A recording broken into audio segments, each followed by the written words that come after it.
Good morning, everybody. I apologize. It might take some people a minute to come in here because I had, again, technical difficulties. I don't know what keeps going on every morning. I do apologize. But before we get in, let's just take a second to just take a breath.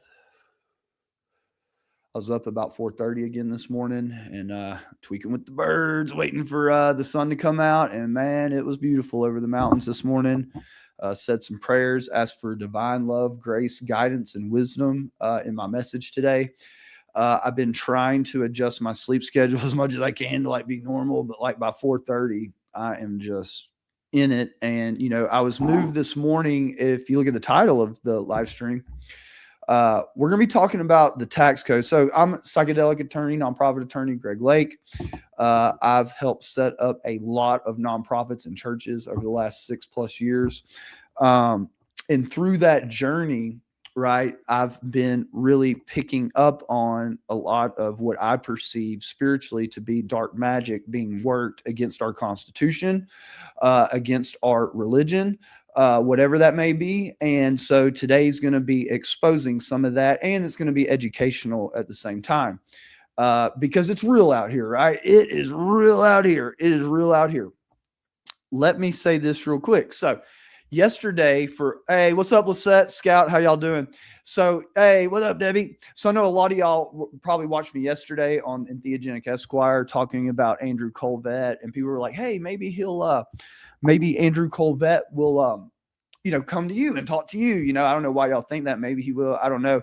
But I will say this, Andrew, if you're listening, in all honesty, just to put this out there, because, let me say this, let me preface it with this.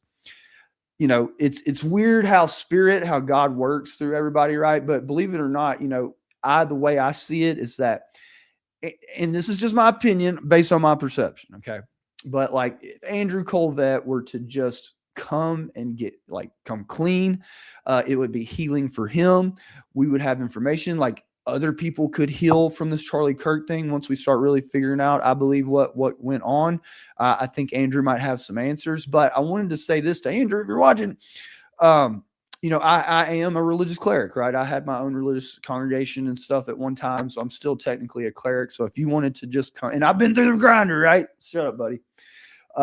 I've been through the grinder, man, been through the penal system, all that stuff. But, if you want to come to me and speak with me on that term in a privileged manner, I'll be glad to keep it privileged and we can talk man to man. Offers open all day. And I'm not here. Look, bro, money don't mean shit to me. I don't care about YouTube fame, none of that stuff. I care about the world healing and God entering in everybody's life. And, if you want to come talk to me in confidence, in moving in that direction, I'm here for you, brother. I'm here for you. So I want to leave that offer open. EntheogenicsEsquire@gmail.com, brother. We can talk. And, I'm not going to tell a soul, so just because I, in my opinion, and I've thought about this, I think even that conversation would be a step in the right direction, right? Baby steps, right? Baby steps. Yeah. Basic Niche. What's up, man? How y'all doing today? Man, it's good to see y'all. God bless y'all, man. God bless y'all. So, let me see. Oh, hey, can I get an amen? Hallelujah. Maybe like, comment, subscribe. My dad is out of the hospital yesterday. My sister texted me. I gave him a night to rest. I'm going to call him later today. It's just like, man, God's working in my life again. So yeah, it's good. So very grateful for that. So today I want to talk about 508 or back up. Today, I'm going to be talking about 501c3 in the tax code. I'm going to be talking about another provision, 508c1a, as it relates to churches under the tax code. This is an issue in my line of work, my legal line of work, I've been tackling, since day one. And it's not just citizens who don't know it and have it all messed up and misguided, but it's legal professionals too. It's accounting professionals too, man. Like these dark magicians have literally taken, and I'm going to show you where the IRS even says my point, which I've showed to so many people, and they still want to put the IRS between them and their religion. Okay. I don't know. All I can tell you is them dark magicians are good. I know, buddy. I know they are, dude. They're really, really good at fooling you and they work with private industry. We're going to talk about that, how they work with private industry to do their dark ends and to put the government in between you and your religion. We're going to talk about that today because we'll start off with this premise. Can I get a hallelujah? Anytime the government comes between you and God, that is dark magic.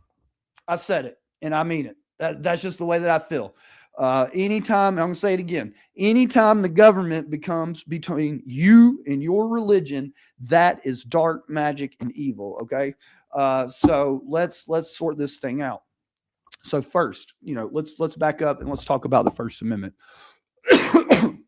Obviously, it's pretty much two guarantees in there as it relates to religion: the free exercise, and inherent in there the belief of. And then number two, the Establishment Clause, right? Government is neither to advance nor inhibit religion. Keep out of it, right? So we think about those two concepts, okay? Next concept, and this is going to be Murdoch versus Pennsylvania. It's a 1940 U.S. Supreme Court case. And now, granted, what I'm about to tell you really kind of predates that in the spirit of the Constitution. But as far as I'm concerned, Murdoch was kind of the first case to really distill it into words and express it. But it's this notion that your right to freely practice your religion, okay, is so married to your ability to raise money to do that and support yourself that they're inseparable. They're inseparable. You can't say, well, the government can regulate you, making money doing your religion, but they can't, you can't separate them like that. Right. So when we take those general concepts painted broadly, if I had a blackboard back here, I got a black screen kind of, isn't that right, buddy? If we think about that and we think about, okay, so those are the general principles. How is that expressed in the tax code, right? Well, 501c3 churches are part of the, types of nonprofit entities that are tax exempt. Now, also under the tax code, like I said earlier, there's this provision because under 501c3, the general rule is that all nonprofit organizations must apply to the IRS to receive federal tax exemption, but not so much for churches, right? Because it involves this religious aspect. And what they did there is they put 508c1a into the tax code. Now, what does 508c1a says? 508c1a codifies that constitutional guarantee that the government cannot split you from your right to earn money while you're doing your religion. So what does that mean? It means churches don't have to apply to be tax exempt. Basically, once you file a nonprofit church with the state, okay, and then you get an EIN number and let the IRS know that you're a church, you don't have to apply to be tax exempt. You're automatically tax exempt, right? And that is constitutionally correct. And that is dark magic, right? Because it's not putting the government between you and your ability to worship God according to the dictates of your own conscience. And that to me is good. Like that, our founders knew a couple things, right? They knew a couple things. But let me tell y'all, from day one of me practicing law or doing these churches and stuff, like to get people, even legal practitioners and others, to like understand that. And that's bad enough, right? You're thinking, dude, it's like it's expressly put out there. That's bad. Here's where the real dark magic comes in about it, right? Is this right here. Let me show you something. These jokers at the IRS, hold on. Let me tell you. So this right here, ladies and gentlemen, is it's the IRS website. All right. And it says, Buddy's back here VJing for me, by the way. I'd say, or web paging for me. It says churches, integrate auxiliaries, blah, blah. But let's just read the first line.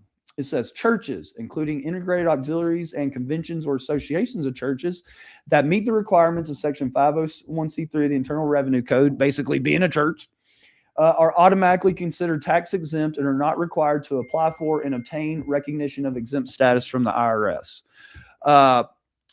Okay, so again, like the people are saying it right on their website, like right out of their mouth. Now, they didn't quote 501c1a or the Constitution, but they're basically espousing constitutional, what I consider to be good moral principles right there.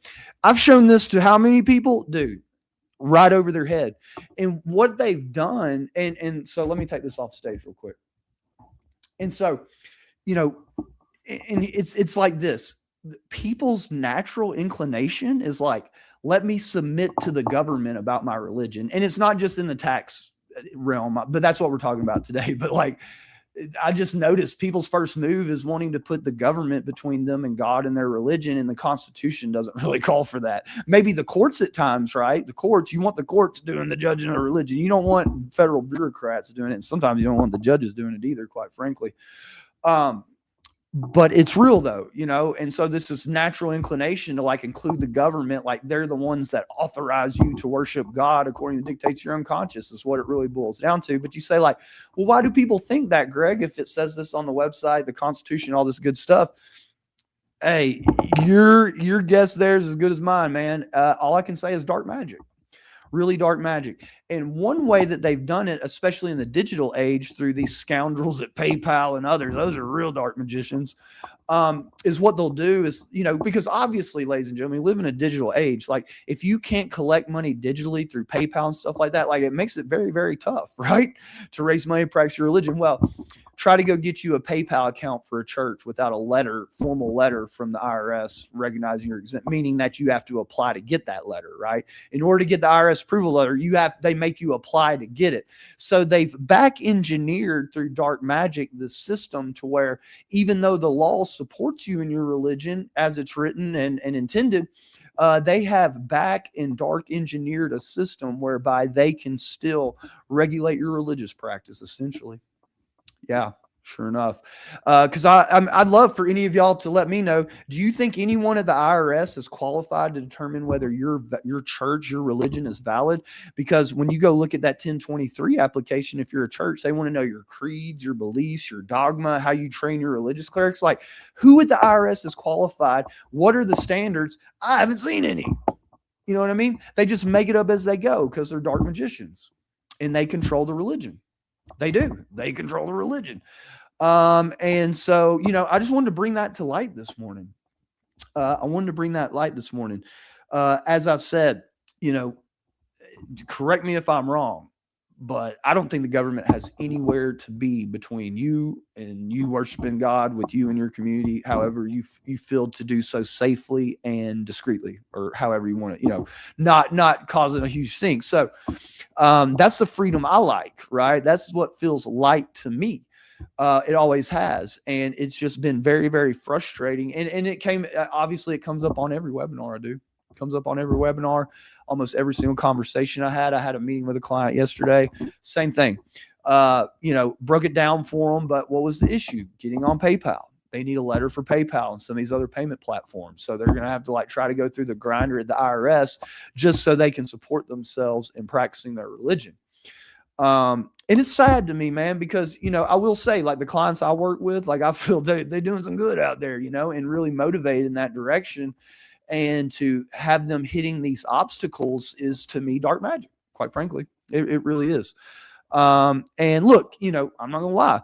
Obviously, if you're some kind of established religion, you know what I mean? You generally won't have trouble with the IRS, but it's dude, our Constitution says no establishment of religion, right? And the establishment clause. So it's I'm a constitutional purist in that regard. And, this whole thing that they've got working on these back channels stinks to heaven to me. I don't know. I'm going to go to some comments now and see what y'all are saying about this. God bless each and every one of y'all for showing up today. And look, my conversations in this regard might not be hour-long dissertations on stuff, but we'll just slowly meter it out over time. I'm letting this channel kind of flow with what I'm doing, because I want to be an expression of me and what I'm dealing with and all that, also mixed with, we're just a lot of darkness in the world. So I'm trying to bring that to light over here, but thank y'all and God bless.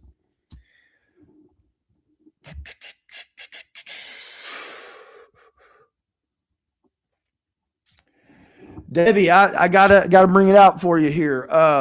I wish Trump would tell us what he's going to do for his people on disability who pay no taxes. To be honest, I haven't really scrubbed up on what his policies are or even what the current policy is and stuff in that regard. But yeah, for me, from a moral, spiritual standpoint, yeah, man, if people are on disability, they need to be taken care of. I feel, in most cases, just the way that I feel, and hey, what does Jesus teach about that? Huh? What does Jesus teach about that? I'm always going to go back to that with y'all. What does Jesus teach about that? I would say Trump needs to let Jesus guide his decision-making process in that regard. Hey, just my 2 cents. Lisette, good to see you, love. Yeah, man. Yeah. Basic niche. Exactly, Greg. Goal isn't condemnation, rather restoration and healing. That's right, y'all. I know it's hard. It's real easy to get caught up in the mob mentality. And look, I'm not helping y'all any when I keep like quoting Candace, we ride at dawn. I hope I don't express that in a mean way, but accountability can be had in a very compassionate way. And I think when we move into that, we move into our healing too, right? But this really polarized finger pointing stuff like that, and again, as I've been saying, I certainly don't discount that a lot of the people on that Charlie Kirk thing might be under threat of they gonna off you. You know what I mean? So we have to always consider that too, that people like their life. I mean, at least somewhat, like they don't, and these people, as we see with, what seemingly has happened to Charlie, like if it's true, like, man, that probably ain't people you want to be crossing, right? So I just always keep that in mind too. And that's why I'm remaining to keep an open heart with Andrew Colvett and stuff, because I could probably sense that maybe something like that. Someone said in the comments yesterday, he doesn't look like he's lost weight, doesn't look like here. Well, that's a fair observation, and I said on there, I've been under that pressure before, and yeah, it's real easy to lose weight and start looking bad because it can wear on you if you're moral and have a conscience. But I think as we've seen with the E-Team files, stuff like that, some of these people don't, bro. They just don't. Like when it comes to making a buck or them moving up in rank, all bets off the table, and we need to just really start considering who we're putting in positions of power in that regard. I think that's one of the main issues that we're really facing. Debbie says, I pray he takes your offer because he needs help. Yeah, I mean, hey, like I say, I'm one person, and look, the way I take it too, like Barron, he would also probably now. I don't know what kind of approach he would take. I think Barron would want him to put facts on the record, but I think that, but I think Barron would be kind to him. I do think Barron would be kind to him. I guess my offer is kind of an intermediate step there, right? Where he can talk to someone in confidence, get some feedback, and then maybe go sit on it for a little bit. And then hopefully if he has something would come forward, right? That is the thinking on my offer there, Andrew Colvett. If you see this, always over here for you, brother. Let's see. Oh, thank you, Lisette, for my dad. Yeah, my dad's all I got left, obviously, if you've heard my life story. So, well, I got my sister and my niece. I mean, I'd say all I got left. But obviously a main pillar of my life. He is a big influence on my life. I get my communication skills, my most effective people communication skills from my dad, which is something that I value very much in my life, which has served me in my life, right? It has served me. And in that, I can say this, that being able to communicate with all these different people has really brought me closer to God in a lot of ways in my life, now that I think back about it. So God bless and hallelujah for that. Like, comment, subscribe on that one. But yeah, thank you, Lisette. I sure appreciate it.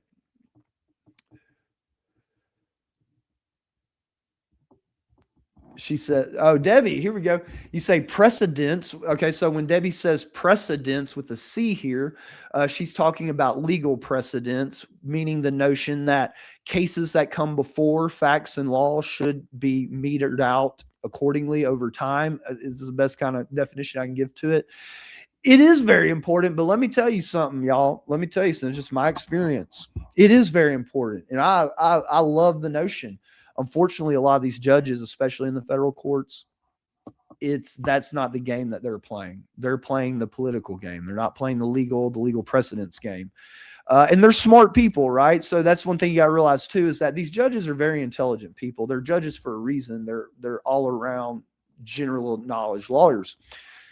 They can twist things any which way they want to reach the result that they actually want, regardless of what the law and precedent is. So that happens a lot of times. So just be prepared for that. But otherwise, yes, it is very, very important. Absolutely, it is.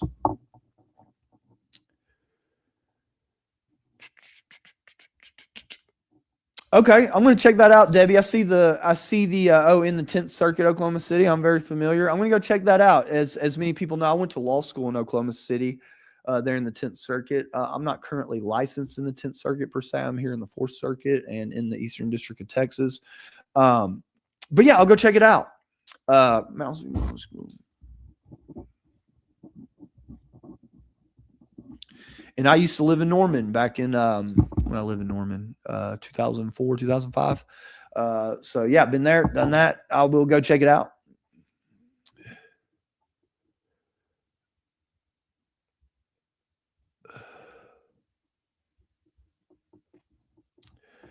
It's like Scout says, this is a great group, Greg and the girls. Yeah, hey, we're hanging out. I've got my supporters. Thank y'all very much. I love y'all to death. Scout, love you too. Yeah, we look, you know, through my spiritual work, I have figured out that the higher the frequency, meaning love, kindness, nature, that you put out there, the you start attracting your tribe of good people. And I think that we're finding that here in this community. And like, I'll just let y'all know, it's like when I think about this in the mornings and I think about my followers, my supporters here and on Theogenic Esquire, like it just gives me so much hope to know that we can build an incredibly large and good community with this solid of a positive basis. Does that make sense? We're keeping the frequency high in love and community. We come here with different perspectives, different life experiences, but hey, let's talk about it. Let's work it out. Let's see if we can resolve some stuff within ourselves and within our community through these types of conversations, and specifically conversations revealing the dark magic and the darkness that runs behind the or behind the curtains, particularly in our government. Okay. I think it's been rearing its ugly head at least since '07 when the E-Team stuff was going down hard. Like it's time we put this party nonsense behind us and really just start having some adult conversations on how we can take care of ourselves and our communities. Can I get an amen on that? Amen. You know, let's start taking care of each other, man. We love each other.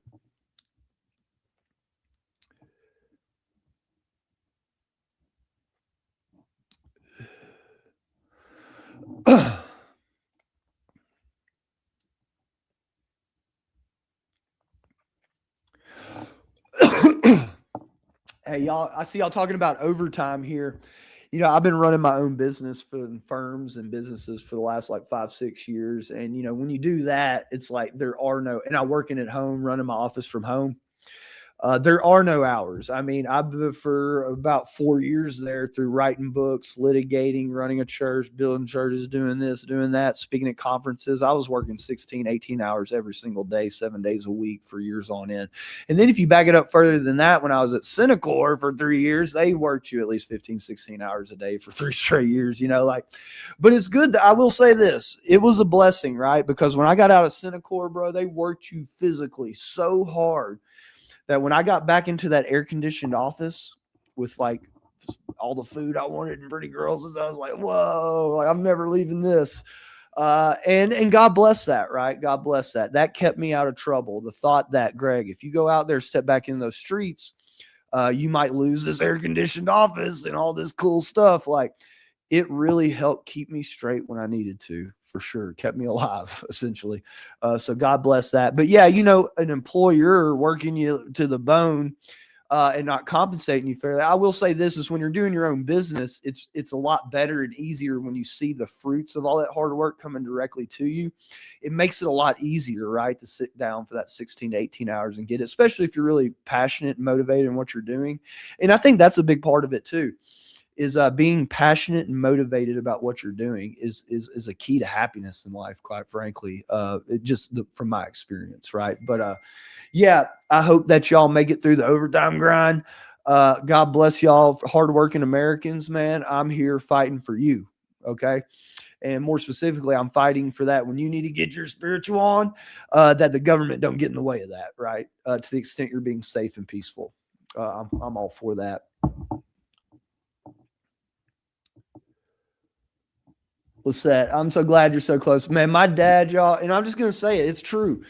My dad's one of the most wholesome, good people you'll ever meet. Like, he doesn't know a stranger. He's like me. I don't know a stranger. Like, I could go to the streets today, New Jersey, New York, Houston, New Orleans.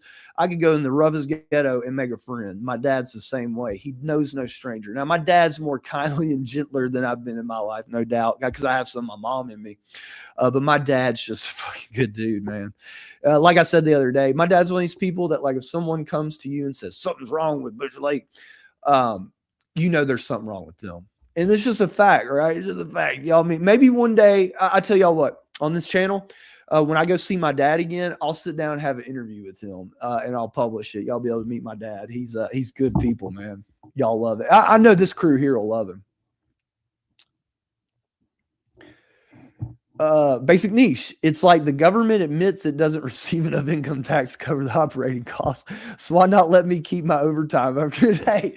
Hey, I agree, man. I agree. And we've just look, and who was it? Truman when he left office. I mean, here's the reality of it. It's the military industrial complex that eats up all the money. Let's be real. Lockheed Martin, all these military, those are the people who eat up all the money. And we were warned about that, right? And we were warned about the CIA. And I think a lot of that is coming to head right now. A big impetus for this channel and Entheogenic Esquire. And yeah, we're moving through that. But yeah, it's like, I agree, man. I'm for citizens, especially hard work. And I thought about this morning. I don't care what damn party you're on. When you see someone like Elon Musk not paying any taxes, bro, I mean, something's broken. That's dark magic. That's dark magic. And then you also consider what I told you about PayPal earlier. That's dark magic. Elon Musk isn't paying taxes, yet he's working the back channels to put the government between you and God. So if you do that, you don't have to pay taxes. I mean, what are we incentivizing here? Really, think about that. But good point. Thank you for that.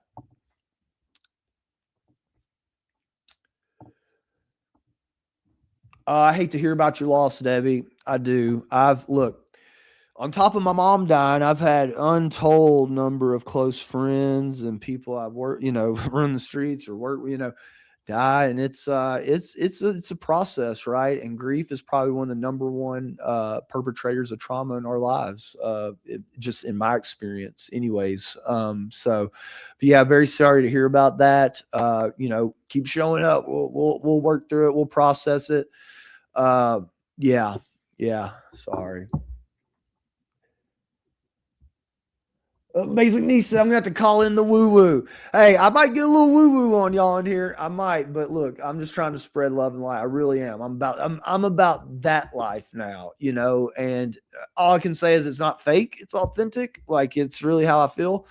But sometimes we got to call it in, man. I call it in. Remember, I'm sitting here watching the sun come through, the light, the love, and it, yeah, man, for sure.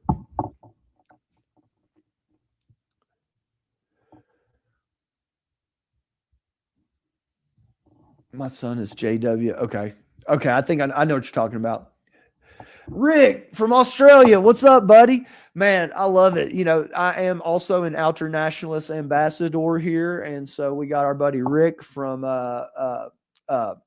Australia, who, by the way, sent me some very beautiful pictures of some of the mountain views there in and around him there in Australia. And it was beautiful, Rick. I love it. I want to come down there. I got another buddy there, Rohan. I forget where he lives, but a good friend of mine. I've got some peeps down there, man. Maybe we take the show down there sometime. Hey, go take a nature trip. I'd love that. Yeah, Lisette. Yeah, I will. I'm going to try to get my dad on here one day. And having a conversation with him in front of y'all. My dad, I went to the streets, and so in high school I played golf but was also in the streets. But my dad was like this all-American, multi-talented sports player, most popular, most handsome, like in high school, like all that. And so it's weird, the contrast in how kind of our life paths went. But yeah, I'll explore that if we get him on here. See, God always brings me an animal when I've lost something really great, hurt to my heart. Yeah, it's called a spirit animal. My spirit animal are the birds. Like, I really am enthralled with eagles, falcons, hawks, owls, birds of prey just really resonate with me. If you look behind me here, I have a bird feather on my setup back here. So birds are kind of my spirit animals. That's why I tell y'all every day I'm like tweaking with the birds, because they'll start singing just maybe about 15 minutes before the sun starts peeping out. And I just sitting there listening to them. Yeah, and I'm sitting here listening to UGK, like, yeah. But yeah, spirit animal. Yeah, get comfort in them. God sends you those animals. God puts those animals in your life for a reason. Love on them things. I love it on Buddy Bear. Hey, y'all, I was out there eating blueberries this morning in my oatmeal. I looked behind me. I said, what the hell is that? That was a buddy. He's creeping on me. I said, buddy, what you doing, dude? He said, I want some of them blueberries. I said, what you want these blueberries for? He said, I need to put it in my drink. I said, dude, you ain't going to take my healthy food and put it in your drink, that cup of oil you got over there.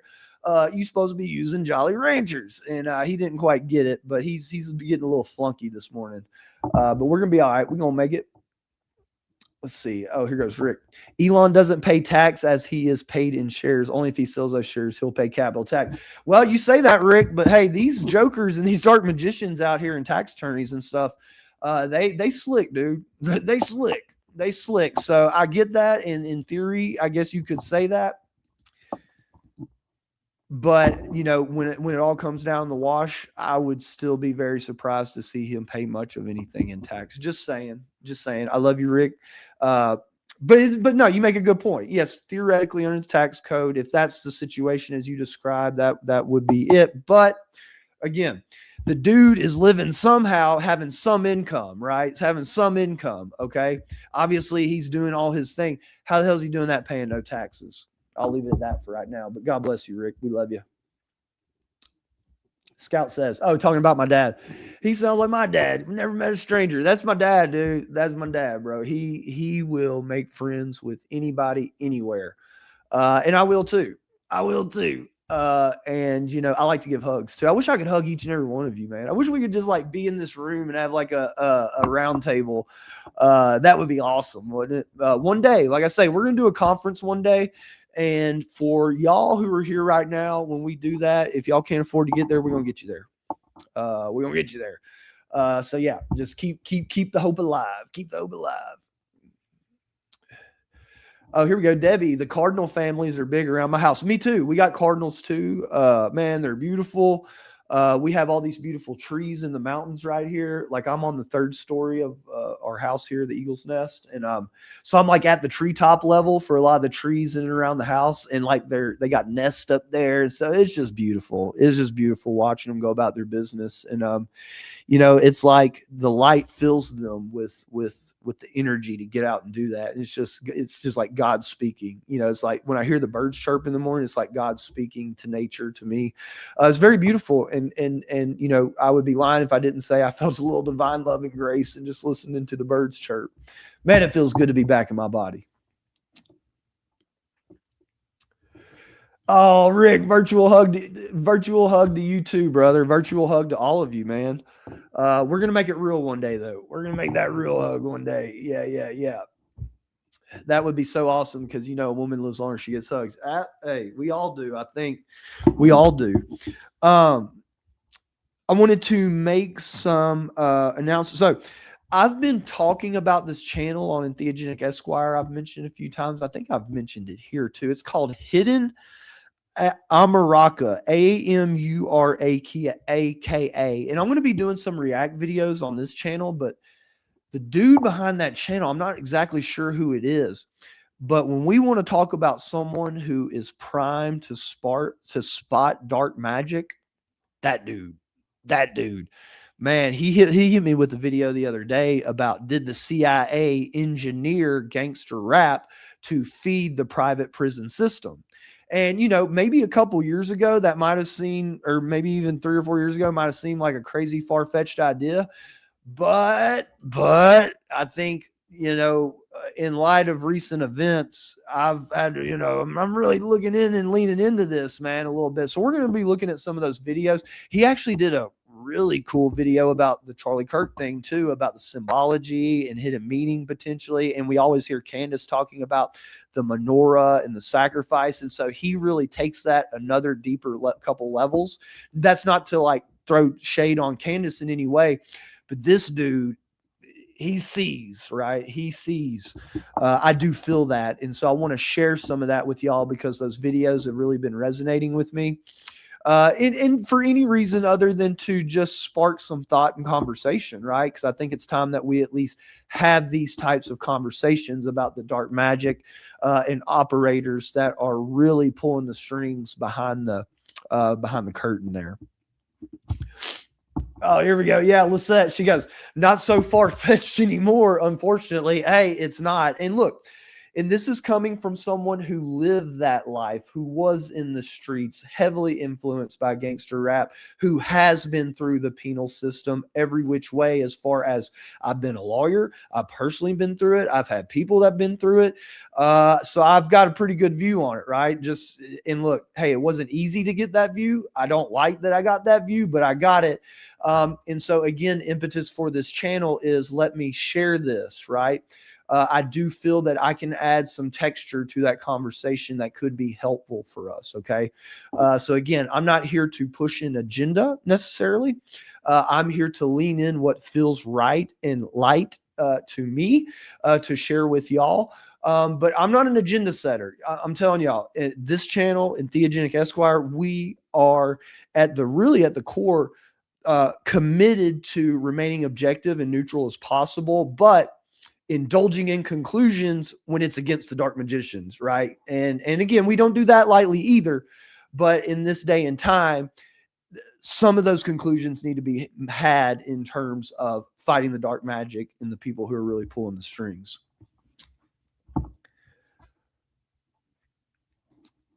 Basic Niche, I don't miss living around the hostility. Oh, I don't either. Yeah, no, absolutely. Yeah, it's for the birds. It really is, and just the way I'm kind of approaching it now, though, is that those people need healing too. You know what I mean? Those people need healing too. And here's the way I see it. I'm the Outer Nationalist ambassador. I've been there. I can go there. I can talk to those people, offer them some healing, hope, help, God, love, light, So that's what I want to do.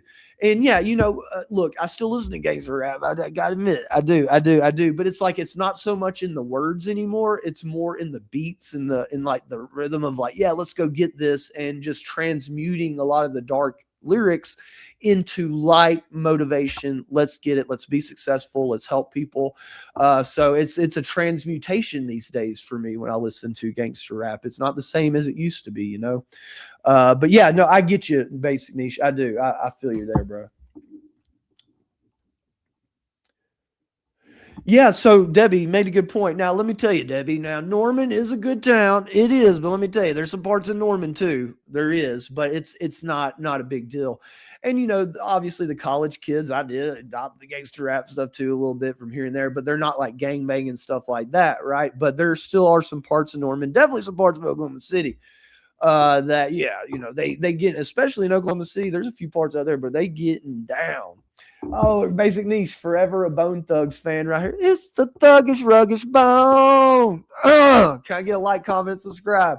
It is the Thuggish Ruggish Bone, and then I watch a lot of these documentaries and stuff on these rap groups, and come to find out a lot of them are just like kind of nobody type people in the streets, but just were able to hit the flow. And so Bone Thugs were actually some of them people, pretty humble, still pretty scrappy, right? Living in it. But yeah, forever a Bone Thugs fan too, man. Amen. I'm about to, I got a litigation meeting coming up. I don't know why my camera keeps doing this, man. Why are you focusing on Buddy? Buddy ain't part of the show, but well, he is part of the show, but he ain't the mainstay of the show. It's me. But I got a litigation meeting today with a good friend of mine. We went to college together. We was out there in it together, but he's a lawyer now in Texas. We're working together, and man, it's just going to be good to talk to him. Yeah, man, let's see. I'll end on this comment here. I love our little circle here. Everybody knows everybody. Yeah, it's great, and I'll just kind of wind it up with this, like I told y'all, we went and ate with the neighbor lady and some of the neighbors here in this really high-end neighborhood we now live. I live in a gated community now. Like, how did this happen, man? Good blessings. And it was good to meet them and get to know them. and come together. And, I was full up with them about me and my past, stuff like that. But, I told them, I said, y'all got anybody come make trouble your way? Just give me a call. I'll come start the situation. Don't call the police over here, man. But we have a gated community. The gate closes, I think, at like 7 or 8 p.m. It shows how much I get out. Not that I care. I mean, look, to be quite honest with y'all, look, now this is not to say I love the peace and serenity here. I love the peace and serenity. God is so great. But in reality, I can survive. It's just the reality. I can survive anywhere. You could throw me in the third ward of Houston, Texas right now. I promise you I'll make my way. It might not be pretty, but it's just that's how my life has been to me. So anyways, let me think. Rick says Eminem was a good example of rap. I thought Eminem was a good rapper, for sure. And then Basic Niche says Eminem ended racism. It started beginning. There was a moment. And then Debbie talks about Vanilla Ice caught lip syncing, dude. Let me tell you. I saw a video of Vanilla Ice on Fox News the other day. Apparently that dude is loaded. He lives in like Palm Beach. Hold on. Is my camera off now? I tell y'all, man, something is up with the technology now that I'm like starting this channel. It's really weird. But anyways, I guess I'll just end on that note since the camera's jacked up now. Look, I love y'all. I'm not going to do an Entheogenic Esquire today. What I'm going to do, I know y'all, I'm sorry. I don't know how to fix it right now, but I just want to let y'all know I will be working instead today on putting the Tyler Robinson attorney presentation together for y'all. So be ready for that. So I'm going to take a little bit of a break today. I'll probably do it Thursday, Friday, make that presentation. And I think you're going to like it. It's going to raise some questions. Maybe we'll indulge in some speculation. Maybe not. I don't know. But anyways, I love y'all to death. Thank y'all very much for being here this morning. I'll probably be back tomorrow. God bless y'all. I love y'all. Let me see real quick.